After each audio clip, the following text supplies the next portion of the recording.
Carlos? Doc Carlos? Doc? Doc Carlos? Doc Carlos? Saan galing? Sinara ko lang yung back door. Tara na, alis tayo. Halika. Tara na. Tara!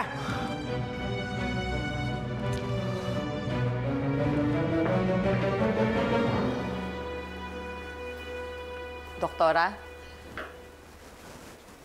Mami! Mami!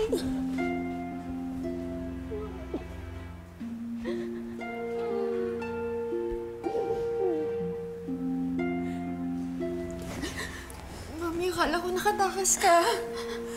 Sinubukan ko talaga, pero naisip kita eh. Hindi kita pwedeng iwan kasama ni Madam Lotus. At kapag nalaman nilang nakatakas ako, pihado pag-iinitan ka ng mga yun. Kaya pinili ko na lang na humingi ng tulong sa mga SWAT. Tinuro ko sa kanila yung papasok dito. At least now you're safe. Pati na rin ang daddy mo. I can't afford to lose you.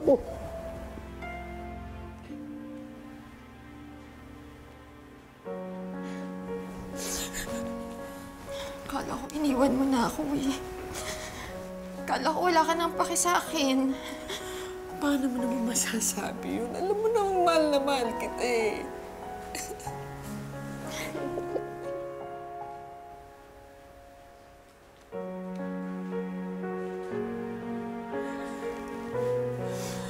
Mami, I promise.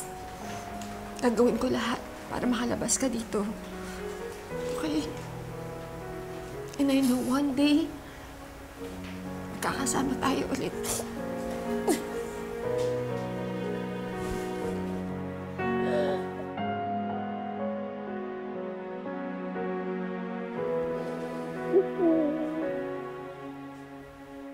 Sige na, tama na yan. Moira, balik na sa selda. Guard! Doktora Tanyag, umuwi na rin ho kayo. Thank you po, Warden. Mami.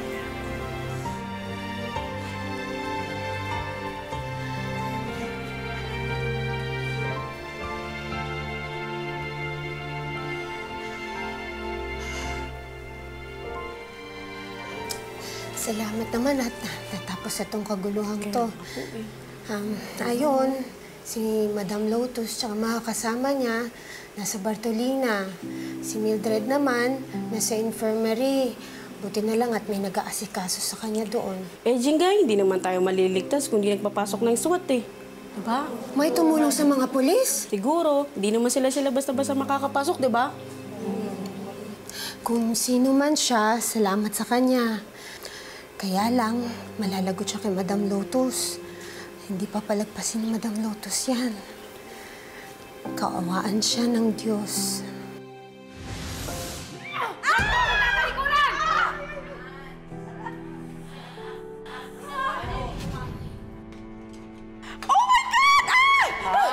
Di ba sabi ko, kapag binuksan mo na yan, kailangan mo kainin. Di ba usapang matindi yan eh. Oh. Sige na, kainin mo na yan. No, don't do this to me, please! Bogart, sige na, Bogart. I can't do anything you Listen want, mo. please! No, no, what, please! No!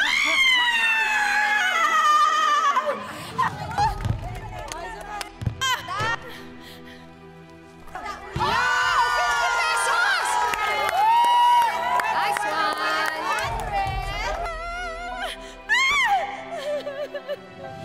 Please don't do this to me! Please don't do this to me! Ano niyo na ako? No! No!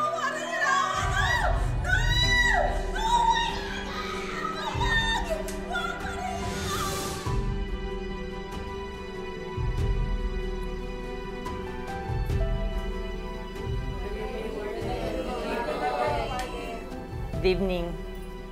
Tanyag, mapit ka rito.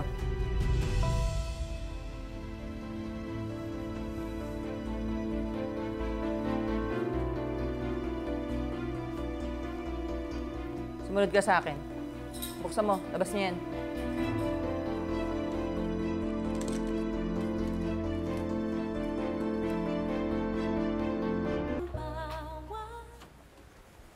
Sige, pasok. Warden, ano pong ginagawa natin dito? Kwarto po to ni Madam Lotus. Ikaw ba talagang tumulong sa SWAT kanina? Opo. Pero ang sabi ng SWAT, patakbo ka na raw. Nakasalubong ka lang nila. Hindi po, hindi ako patakas. Humingi po talaga ako ng tulong sa kanila. Bakit ka bumalik?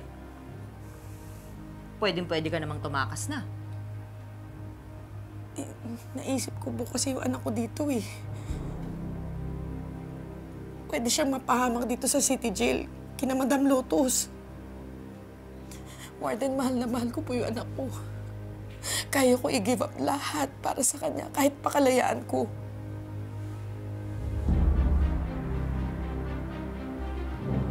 Okay, sige. Dito ka na muna matulog habang nasa Bartolina si Lotus. Moira, maraming salamat ha. Sige, magpahinga ka na.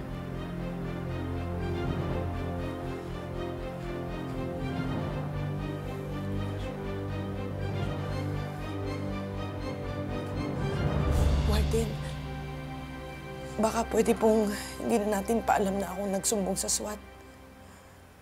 Kapag nalaman po yun ni Madam Lotus, patay po ako dito. Sige. Pahinga na.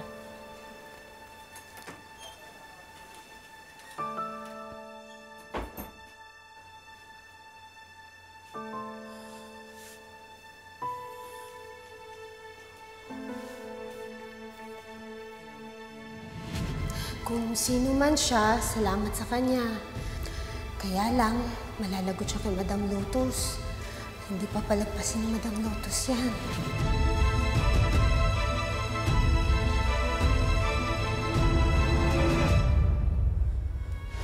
Paano ka nakilala ng Lotus na yun? Kasi nakita ko sa internet na pinatay niya yung asawa niya, yung kabit ng asawa niya. So, ibig sabihin ba nun, gano'n na yung mga friends mo? I wouldn't be Madam Lotus if I didn't know how to read people. Especially those with blood on their hands. At yang si Carlos, I can smell the stench of blood cling to him. Look, Annalyn, please, mag-ingat kayo ng nanay ninyo sa Carlos na yan. Napakaswerte ni Annalyn. All odds against her. Pero nakakalusot pa rin. Ikaw ba nagsabi kay Lotus na inoperahan na yung anak niya? Justine, focus. Ang mga tanyag ang kalaban natin. That includes Annalyn, kahit na anak pa siya sa labas. Intindihan mo.